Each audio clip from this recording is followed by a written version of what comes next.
오늘부터 창세기 말씀을 강해하도록 하겠습니다. 우리말 속담에 시작이 반이다 라는 말이 있습니다. 시작의 중요성을 뜻하는 말입니다. 또 첫 단추를 잘 끼워야 한다라는 말도 있습니다. 첫 번째 단추를 잘못 끼우면 마지막 단추를 끼울 자리가 없어져요. 역시 시작의 중요성을 우리에게 잘 가르쳐 줍니다. 창세기는 시작에 관한 책입니다. 성경 66권의 첫 번째 책이자 시작에 대한 책. 창세기가 없으면 출애굽기도 레위기도 혹은 신약도 그리고 마지막 요한계시록도 어찌 보면 의미가 없습니다. 그래서 가장 중요한 책은 창세기가 아닐까 라는 생각을 해보게 됩니다. 그 중에서도 창세기 1장은 이 모든 것의 시작을 우리에게 가르쳐 주고 있습니다. 창세기를 잠깐 소개하자면 저자는 모세입니다. 기록 연대는 주전 1500년, 그러니까 기원전 1500년경으로 봅니다. 모세가 그때 그 시절 사람이기 때문입니다. 창세기의 내용은 천지 창조와 죄의 시작, 노아의 홍수, 그리고 족장들의 역사를 우리에게 가르쳐 줍니다. 창세기에서 중요한 점이 있어요. 성경은 보고 듣고 경험한 것을 기록한 책이 있고 보지도 못하고 경험하지도 못한 것을 기록한 책이 있습니다. 모세의 경우 출애굽기, 레위기, 민수기, 신명기, 이것은 사실 모세가 자기가 직접 경험했던 이야기들입니다. 성경의 대부분들이 그래요. 본인이 직접 경험했던 것들을 보통은 기록해 놓았습니다. 신약에 와서도 마태복음, 요한복음, 사도행전 이런 것들은 본인이 경험한 것들 위주로 기록되어 있습니다. 마태와 요한은 예수님의 제자였기 때문에 예수님과 동락하며 예수님에 대해서 상세하게 기록할 수 있었습니다. 그런데 마가복음과 누가복음은 다릅니다. 마가와 누가는 예수님의 12제자가 아니었습니다. 그러니까 직접 보고 들은 게 아니에요. 그렇다면 마가와 누가는 어떻게 복음서, 예수님의 이야기를 기록할 수 있었을까요? 직접 본 것이 아니고 누군가로부터 듣고, 심지어 누가는 그것을 미루어 살펴서 자세히 살펴보고 연구해서 기록했다라고 누가복음 1장에서 본인 스스로가 직접 밝히고 있습니다. 누가는 예수님의 12제자가 아니고 훗날 바울이 전도 여행할 때 합류하게 된 일행이기 때문에 사실은 예수님과 직접적인 연관은 없는 거예요. 그의 동역자인 바울조차도 직접 예수님을 만난 경험은 없습니다. 그래서 듣고 연구해서 기록한 것이 마가복음이고 특히 누가복음, 사도행전 이렇게 되는 것입니다. 창세기는 어떨까요? 모세가 직접 경험했나요? 창세기의 모든 이야기는 모세가 태어나기 작게는 수백 년 전, 길게는 어마어마하게 이전의 시간들입니다. 그렇다면 어떻게 이 천지 창조에 대해서 모세가 기록할 수 있었을까요? 직접 본 게 아니고 경험한 게 아니고 하나님께서 모세에게 하나하나 가르쳐 주셨습니까? 하나님께 가르쳐 주셨을까요? 그렇죠. 가르쳐 주셨습니다. 그런데 여기서 오해는 하지 마시기 바랍니다. 우리는 어거스틴, 칼빈을 이은 개혁교회라고 합니다. 개혁주의 신학을 따르는 교회입니다. 개혁주의 신학은 성경이 기록된 방식에 대해서 기계적 영감설이 아니고 유기적 영감설을 따릅니다. 기계적 영감설이란 무엇인가 하면 성경 기록할 때 영감을 받아 기록됐잖아요. 기계적 영감설은 이런 겁니다. 하나님께서 모세를 딱 불러 앉혀가 모세 여기 딱 앉아라. 종이, 펜 준비됐지? 내가 불러주는데 니 틀리면 안 돼. 하나하나 잘 받아 적어야 돼. 적어. 태초에 하나님이 천지를 창조하시니라. 틀렸어. 아니 그게 아니고 다시 적어. 이게 기계적 영감설입니다. 그런데 우리는 그것을 따른다? 안 따른다. 유기적 영감설을 따릅니다. 유기적 영감설은 뭔가 하면 하나님께서 불러주시는 것을 기록하는 것이 아니에요. 그 사람의 지식을 가지고 경험을 가지고 듣고 보고 때로는 보지 못한 걸 연구하고 그렇게 해서 기록된 것이 유기적 영감입니다. 자, 그렇다면 모세는 직접 들어서 기록한 것이 아니고 유기적 영감으로 기록했다라고 말한다면 모세는 어떻게 이 창세에 대한 이 내용들을 연구할 수가 있었을까요? 여러분, 그때 당시에 세계적으로 창조에 대한 문서들이 많이 있었습니다. 창조에 대한 문서들. 모세는 그것을 연구할 수 있는 수준이 되었을까요? 되지 못했을까요? 여러분, 모세는 최고 학부에서 다른 말로 말하면 적어도 한 박사학위 정도는 받은 사람이 모세입니다. 왜냐? 어디에서 자랐습니까? 히브리인 노예 출신이지만 아기 때부터 바로의 왕궁에 들어가 왕자로서 왕자 교육을 받았습니다. 몇 살까지? 40살까지. 40살. 마흔이 될 때까지. 모세는 충분히 이집트의 문헌들과 근동의 수많은 문헌들을 연구하고 해석할 수 있는 능력이 있었습니다. 그리고 거기에다가 히브리인이잖아요. 이스라엘 사람이잖아요. 조상들로부터 내려오던 구전된 입에서 전해오던 그 이야기를 가지고 옳고 그름을 분별하고 맞고 틀린 것을 나눌 수 있는 능력이 되었어요. 그것을 가지고 기록한 것입니다. 디모데 후서 3장 16절에 이렇게 말합니다. 모든 성경은 하나님의 감동으로 된 것으로 교훈과 책망과 바르게 함과 의로 교육하기에 유익하니 라고 했습니다. 하나님의 감동으로 됐다는 거예요.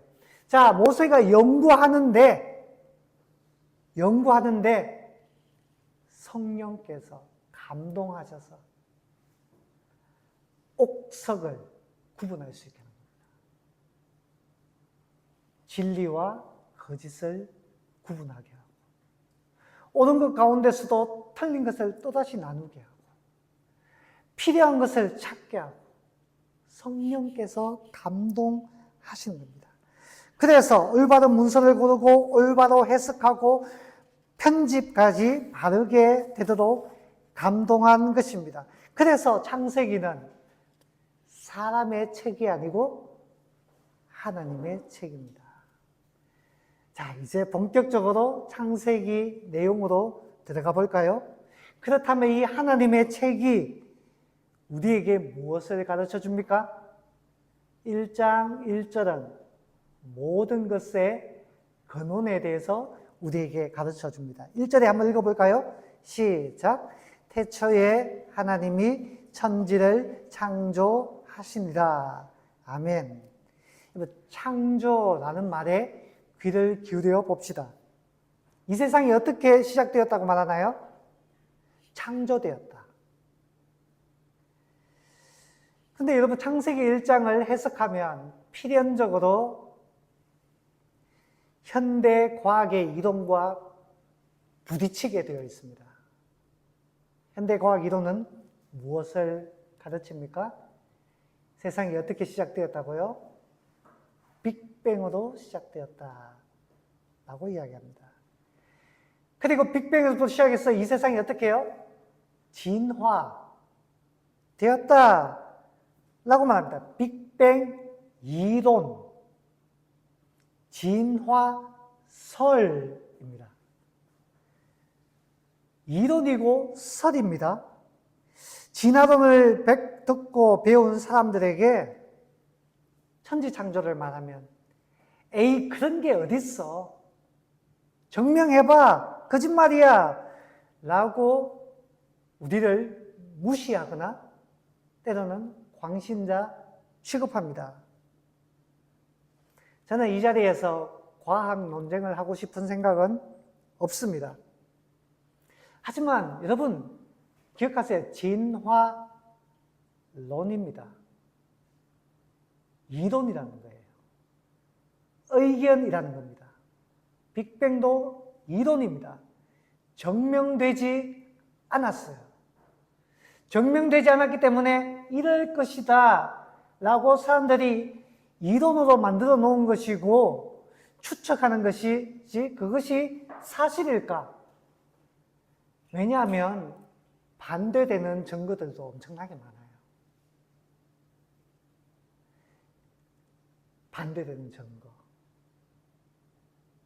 그리고 그 이론이 정밀하지가 않아요. 완벽하지가 않다는 거예요. 그러면 하나의 이론에 불과한 것입니다. 이것을 기억해야 됩니다. 그럴 수도 있다라고 생각은 할 수 있어도 그것이 맞다라고 말할 수는 없다라는 것입니다. 반대로 창조도 증명되지는 않았습니다. 어떻게 과학 이론으로 증명할 수는 없어요. 성경도 그것을 증명하지는 않습니다. 왜냐? 성경이 과학책입니까? 아니죠. 공식을 담은 수학책입니까? 아닙니다. 그러므로 성경은 증명하지 않습니다. 아니요. 증명할 필요가 없습니다. 과학책은 아니기 때문에. 저는 두 가지 이유에서 성경이 증명하지 않는다고 생각해요. 첫 번째는 우리가 이해하지 못하기 때문입니다. 예를 들어 여러분 한번 생각해 봅시다. 만유인력의 법칙, 아인슈타인의 상대성 이론, 이런 것을 개미에게 설명한다고 생각해 봅시다. 알아들을까요? 못 알아듣습니다. 설명할 방법이 없어요. 우리의 설명이 부족한 게 아니고 못 알아듣는 거예요. 양자역학을 강아지에게 설명한다고 생각해 봅시다. 알아들을까요? 나도 들으면 못 알아듣는데 어떻게 강아지가 그것을 알아듣습니까? 천지 창조를 어떻게 과학적으로 풀어낼 수 있습니까? 우리는 이해를 못합니다. 만약에 그렇게 하면 성경을 선 목적에서 벗어나게 됩니다. 요한복음 20장 30절, 31절에서 이렇게 말합니다. 요한복음. 이 책을 기록한 목적은 너희도 예수님을 믿고 구원을 얻게 하려는 것이다. 그러면서 하는 말이 있어요. 예수님께서 행하신 일은 이것보다 훨씬 더 많은데, 그리고 그것을 다 기록하자면 그 내용이 너무너무 방대한데, 다 기록하지 않는 이유는 너희들에게 딱 필요한 것만, 예수님을 믿고 구원받게 하려는 그 내용만 기록했다. 왜냐? 그게 목적이기 때문에 그렇습니다. 만약 예수님 행적을 다 기록한다 그러면 요한복음이 21장인데 그 장수가 얼마나 늘어나겠어요? 10배, 20배, 30배, 100배가 될지도 모릅니다. 그걸 읽겠어요? 21장도 읽기 힘든데. 창세기도 마찬가지입니다. 어떻게 창조가 창조되었는지, 사람이 어떻게 만들어졌는지 이론적으로 설명하려면 창세기만 해도 이것보다 더 두껍습니다. 아니요. 이게 10배, 100배가 될지 모릅니다. 그래서 누가 읽겠어요?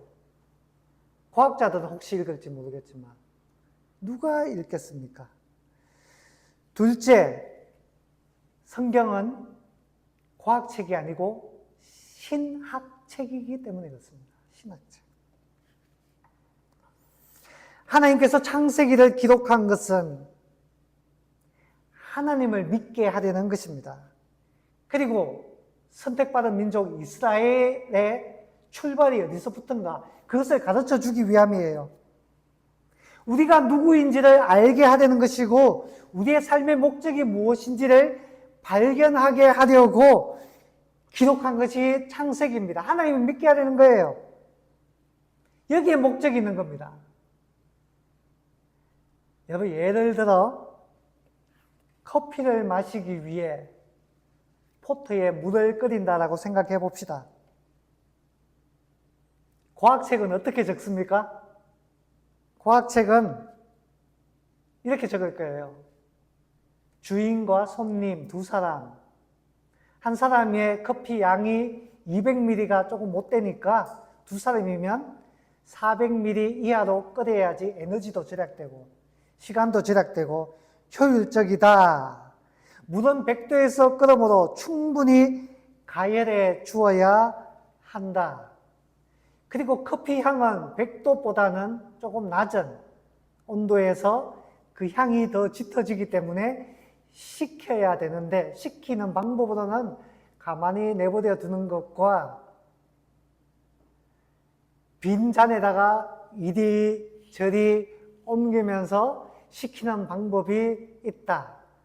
몇 도에서 가장 짙은 향기를 낸다. 뭐 이렇게 등등으로 설명하지 않겠어요? 과학책이라면. 그런데 예를 들어 수필이라고 생각해 봅시다. 수필. 수필이라면 어떻게 적겠습니까? 소중한 친구가 왔다. 저 같으면 이렇게 적을 것 같아요. 소중한 친구가 왔다. 친구가 근래에 고민이 참 많아 보인다. 어떻게 하면 그를 위로할 수 있을까? 따뜻한 커피를 마시면 조금 더 마음이 열리고 위로받지 않을까? 포토에 물을 담고 끓인다. 100도가 되면 불순물이 사라지고 소독이 되어 안전한 물이 되듯이 오늘 만남을 통해 우리 안에 있는 불순물, 그 근심, 걱정들이 모두 증발하고 커피 향과 같은 여운만 길게 남았으면 좋겠다. 라고 쓰지 않겠어요? 성경에서 말하는 방식이 바로 그렇습니다. 과학책이 아닌 거예요.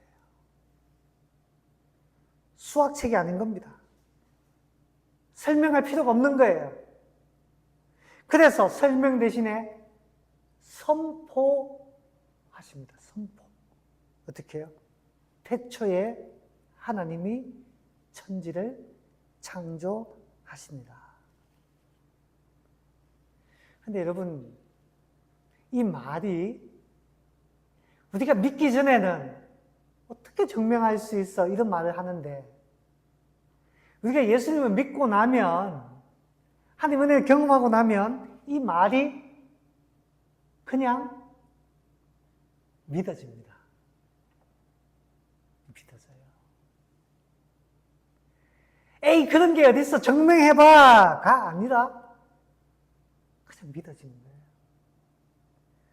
예수님을 믿는 것도, 창조를 믿는 것도, 예수님의 부활을 믿는 것도, 나중에 하나님께서 주실 새하늘과 새 땅도 그냥 믿어집니다. 선택받은 증거예요. 그런데 때로는 흔들리기도 해요. 흔들리기도 합니다. 왜냐? 세상이 온갖 거짓말로 우리를 넘어뜨리고 속이려고 하기 때문에 아무리 진리 위에서도 계속 그런 이야기를 듣다 보면 우리도 사람인지라 때로는 흔들리기도 합니다. 도전받아요. 그래서 믿어지는 것을 확립하기 위해서 우리 하나님의 말씀을 배우는 거예요. 하나님의 말씀을 배우는 겁니다. 이론적인 토대도 있다. 오늘은 이 창조에 대해서, 의미에 대해서 몇 가지, 세 가지만 딱 배워보도록 하겠습니다. 첫 번째, 창세기 창조가 의미하는 것은 첫 번째, 세상은 창조되었다라는 것입니다. 자, 창조의 순서를 볼까요? 며칠 동안 창조되나요? 6일 동안 창조되죠. 7일째는 안식하셨다. 왜 안식했습니까? 언제 안식할 수 있습니까? 일을 끝내야 안식할 수 있어요. 일을 끝내지 못하면 안식할 수가 없어요. 그러니까 하나님께서 세상을, 천지를 창조하신 일은 완성되었다, 완성되지 않았다? 완성되었다. 자, 순서를 한번 볼까요? 첫날에 무엇을 창조하십니까? 빛을 창조하시죠. 오늘 본문을 보니까 빛. 5절을 보니까 빛을 창조하시고 이는 첫째 날이니라 라고 해야 합니다. 둘째 날에 물을 만드시고 셋째 날에 또 다른 걸 만드시고. 근데 제일 중요한 게 있어요. 사람을 언제 만드십니까? 사람은 첫 번째 만듭니까? 중간에 만듭니까? 맨 끝에. 왜 맨 끝에 만들까요? 사람이 제일 무가치하니까 맨 끝에 만듭니까? 아니에요. 제일 중요하기 때문입니다. 여러분, 공연 같은 데 가면 가수나 이런 사람들 여러 명 나오잖아요. 맨 마지막에 제일 중요한 사람 나옵니다. 제일 인기 있는 사람 나와요. 그 사람이 주인공이라는 겁니다. 안 가면 중간에 사람들이 가버리거든. BTS가 맨 끝에 나오는 거예요. 요즘 같으면 누가 맨 끝에 나오겠습니까? 뉴진스가 맨 끝에 나오는 겁니다. 뉴진스가. 뉴진스 앞에 에스파도 나오고 하겠지만 제일 중요하기 때문입니다. 이것이 가진 의미는 무엇일까요? 저희 집에 옛날에 물고기를 키운 적이 있습니다. 붕어를. 아주 옛날에 했는데 그때는 저희가 부족해서 잘 알지를 못했어요. 물고기 2마리만 산다고 해서 문제가 해결되는 게 아닙니다. 물고기가 살 수 있는 환경을 만들어줘야 돼요. 물고기 사기 전에 뭐부터 준비해야 됩니까? 물고기가 살 어항부터 준비해야 되죠. 어항만 있으면 됩니까? 그 안에다가 풀조각, 숲풀 같은 것도 넣어줘야 되죠. 자갈 같은 것도 넣어줘야 되죠. 또 요즘은 산소 공급비 이런 것도 해줘야 되죠. 그게 없으면 물고기가 오래 못 살아요. 안타깝게도 우리 집 물고기는 일찍 가셨습니다. 능숙하지 못해서, 부족해서. 물고기만 있어도 되는 게 아니에요. 다 미리 다 준비하고 난 다음에 어떻게 해요? 물고기를 그 속에 딱 집어넣습니다. 그리고 먹이를 주죠. 그러면 물고기가 건강하게 오래 잘 살 수가 있는 겁니다. 마찬가지예요. 아기가 태어난다고 생각해 봅시다. 아기가 엄마 뱃 속에서 있을 때부터 미리 준비합니다. 무슨 준비하나요? 아기가 태어나면 누울 요람도 미리 준비하고. 태어나고 난 다음에 준비하나요? 아니요. 미리 준비해 놓습니다. 이불도 준비하고, 신길 양말도 준비하고, 기저귀도 준비하고, 엉덩이 닦을 휴지도, 물티슈도 준비하고, 따뜻한 웃을 수 있도록 위에 모빌 같은 거 아시죠? 그런 것도 준비하고, 하늘에 형광색 별들도 준비해서 불 붙을 거면 형광빛, 해, 달, 별들이 반짝반짝 빛나도록 또 만들어 놓고, 다 준비해 놓고 난 다음에 아기가 태어나요. 많은 부모들이 그렇게 준비를 합니다. 왜냐? 아기에게 최고의 환경을 준비해 주고 싶은 겁니다. 아무것도 없이 태어나면 얼마나 힘들까요? 하나님께서 사람을 맨 마지막에 창조하신 이유는 뭐예요? 이것과 같은 겁니다. 너를 위해서 다 준비를 해놓았다. 그리고 말씀하시는 겁니다. 이 모든 것은 다 너의 것이야. 너에게 맡기니까 이것들을 잘 다스려 다오.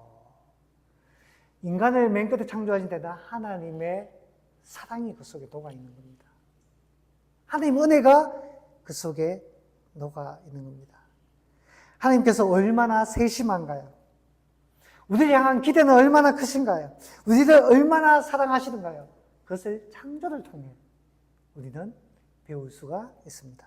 두 번째, 무에서 유를 창조하셨습니다. 무에서 유를.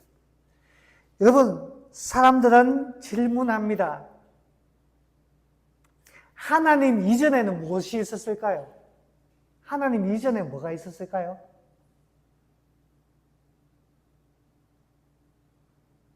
대답 못하죠? 없었어요. 없었습니다. 하나님으로부터 모든 게 시작되었어요. 그러니까 하나님께서 천지를 창조하실 때 뭔가 재료를 가지고 시작하셨을까요? 아닌 거예요. 왜냐? 하나님 이전에는 아무것도 없었으니까. 아무것도 없는 무에서 유를 창조하셨습니다. 우리와는 다른 거예요. 우리 인간은 무에서 유를 창조할 수가 없습니다. 인간은 무언가를 만들려면 재료가 있어야 돼요. 이런 물컵 간단하잖아요. 이것을 만들려고 해도 재료가 있어야 돼요. 흙이 있어야 됩니다. 그리고 이것을 받은 유약 같은 것도 있어야 돼요. 만들면 불도 있어야 됩니다. 재료가 필요합니다. 수건도 만들려면 재료가 필요해요. 다 뭔가 재료가 있어야지 그것을 가지고 무언가를 만들 수가 있어요. 그런데 하나님은 재료 없이 만드셨습니다. 그러므로 여러분, 이 세상과 우리의 기원은 다른 어떤 것으로부터 찾을 수 있는 게 아니에요. 오직 하나님으로부터만 찾을 수 있습니다. 하나님이 우리의 100%예요. 하나님만이 우리의 100% 권리를 가지고 계신 겁니다. 그런데 마귀는 우리를 속이려고 해요. 마귀는 세상을 통해서 이렇게 말합니다. 하나님이 너희를 만들 때 사용한 재료가 있어. 그 재료 내가 준 거야. 내가 섞어 놓은 거야. 그러니까 너한테 나도 지분이 있어. 예를 들어서 프로메테우스가 불을 훔쳐서 인간에게 줬듯이 마귀가 어디에서 재료를 가져와 하나님께 가져다 드렸다라고 주장하는 경우도 있을 거예요. 그래서 마귀는 우리에게 말하기를 내게도 지분이 있어. 알지? 그래서 우리를 하나님으로부터 빼앗으려고 합니다. 자기 권리를 주장하려고 합니다. 틀렸습니다. 그렇지 않아요.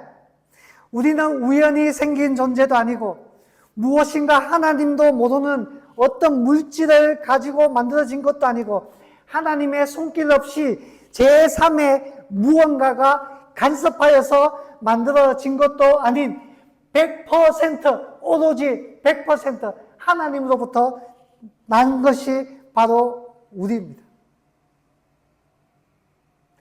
그래서 하나님께서 천지를 창조하실 때 어떤 재료를 가지고 만든 것이 아니라 말씀으로 창조하셨다라고 말합니다. 뭐라고 말합니까? 빛이 있으라 하심에 빛이 있었고. 여러분, 우리는 하나님의 것입니다. 이 세상의 전부도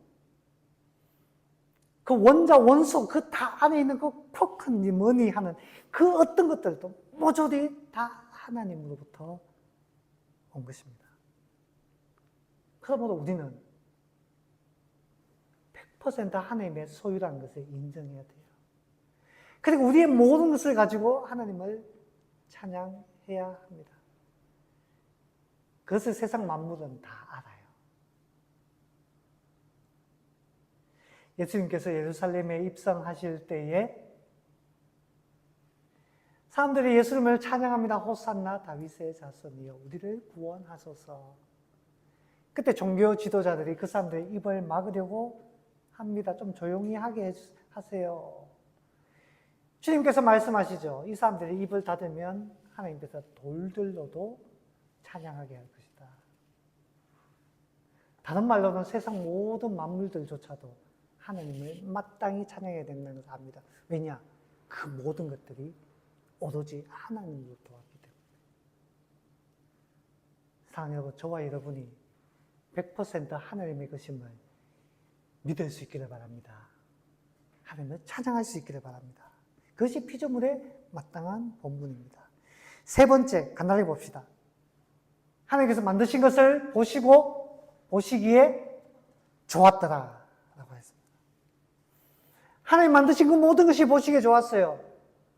하늘이든 땅이든 자연이든 동물이든 사람이든 모든 것을 완성하신 후에 보시기에 좋았더라. 예술가들은 자신의 작품에 대한 자부심이 대단합니다. 조금만 마음에 들지 않아도 깨고 부수고 찢고 새로 만듭니다. 옛날에 도예가들이 그랬습니다. 예쁜 아름다운 도예 작품을 만들어 놓고 난 다음에 우리가 보기에는 완벽한 것 같은데 이제 살펴보죠. 우리가 보기엔 너무너무 괜찮은데 깨버립니다. 마음에 안 든다는 거예요. 얼마나 까다롭습니까? 하나님은 어떨까요? 하나님은 어수룩할까요? 얼마나 위대한 예술가이십니까? 근데 만드신 작품을 보고 보시기에 좋았더라. 흡족하다. 그것은 피조된 우리가 어떤가요? 너무너무 아름답고 너무너무 훌륭하고 조금도 부족함 없이 하나님 마음에 쏙 들 만큼 만들어졌다라는 것입니다. 하나님 여러분, 우리 자신을 봅시다. 우리 자신은 어떤 존재입니까? 여러분, 난 축복해요. 보시기에 좋았더라.